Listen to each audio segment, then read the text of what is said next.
இந்த கடைசி லாஸ்ட் 1 மந்தா நடந்த ஒரு சில விஷயங்கள் உங்ககிட்ட நான் ஷேர் பண்ணணும்னு ஆசைப்படுறேன். இந்த 200 யூனிட் மின்சாரம் கட்டணமில்லா மின்சாரம் அறிவிச்சோம். அதுல ஆல்ரெடி இருந்த 100 யூனிட் திமுக கொடுத்தது கிடையாது. மேடம் ஜெயலலிதா மேடம் இருந்தப்போ செஞ்சுட்டு போனது. ஸ்டாலின் சார் பதவி போன அந்த கடுப்புல அறிக்கையா விட்டு தள்ளிக்கிட்டு இருக்கிறாரு. என்ன பண்ணீங்க உங்களுடைய ஆட்சியில? மக்கள் பணத்தை டாஸ்மாக்ல இருந்து அடிச்ச அந்த பணத்தை ஊழல் செஞ்ச அந்த ஃபைல க்ளோஸ் பண்றதுக்கு அலையா அலைஞ்சிங்க. ஆனா இந்த விஜய் மக்களுக்கு தொந்தரவா இருக்கிற அதே டாஸ்மாக க்ளோஸ் பண்ணா. விவசாயிகளோட அந்த கடனை தள்ளுபடி மேக்சிமம் இந்த 1 மந்த்ல என்ன செய்ய முடியுமோ அத செஞ்சான். நீங்க தான் அந்த நிதி சம்பந்தமா இருக்கிற எல்லா கேட்டையும் லாக் பண்ணி வச்சுட்டு போயிருக்கிறீங்க. அதை சரி செய்ய வேணாமா? அதை ஒழுங்குபடுத்த வேணாமா? அதனால மறுபடியும் சொல்றேன், இந்த விஜய் பொய் சொல்லி ஏமாத்துறதுக்காக அரசியலுக்கு வரல. உங்க கூடவே நிக்கிறதுக்காக மட்டும்தான் அரசியலுக்கு வந்திருக்கிறேன். அதுல எந்த மாற்று கருத்துமே கிடையாது. கவலையப்படாதீங்க விவசாய பெருமக்களே.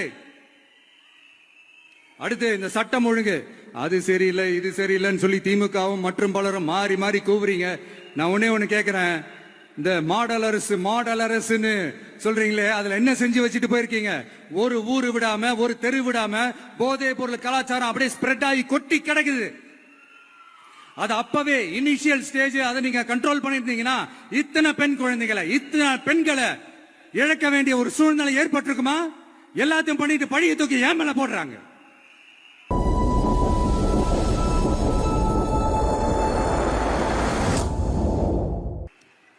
நீங்க என்ன பழி நம்ம மேல போட்டாலும் மக்கள் நிம்மதியா வாழக்கூடிய அந்த செயலை கண்டிப்பா இந்த விஜய் செஞ்சுதான் காட்டுவான். அதுக்காக தான் எஃபிஷியன்டான போலீஸ் ஆபீசர்ஸ் நான் அப்பாயிண்ட் பண்ணியிருக்கிறேன். எஃபிஷியன்டான அந்த போலீஸ் ஆபீசர்ஸ் டீம் நான் அப்பாயிண்ட் பண்ணியிருக்கிறேன். பெண்கள் பாதுகாப்பான அந்த சிங்க பெண் காவல் படை நெக்ஸ்ட் வீக் அதை இனாகரேட் பண்ண போறோம். தப்பு செஞ்சவங்களுக்கான தண்டனை, அதுக்கான சார்ஜ் ஷீட் எல்லாமே ரொம்ப ஃபாஸ்டா ரொம்ப ஸ்பீடா செய்யறதுக்கான அந்த வேலையை செய்ய சொல்லி இருக்கிறோம். கோர்ட்ல கூட தப்பு செஞ்சவங்களுக்கான அந்த கடுமையான தண்டனை வாங்கி கொடுக்கிறதுக்கான அந்த வேலையையும் ரொம்ப சீக்கிரமா செய்ய சொல்லி இருக்கிறோம்.